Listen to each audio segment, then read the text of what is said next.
Bentrovati al meteo. Ci attende un weekend con tempo instabile. Sabato insisterà una certa variabilità e poi domenica l'arrivo di una nuova perturbazione. Vediamo intanto il dettaglio del 6 giugno.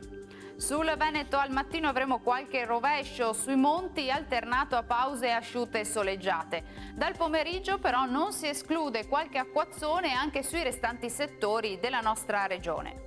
Temperature fino a 17 gradi per quanto riguarda le minime, le massime invece oscilleranno tra i 20 e i 27 gradi.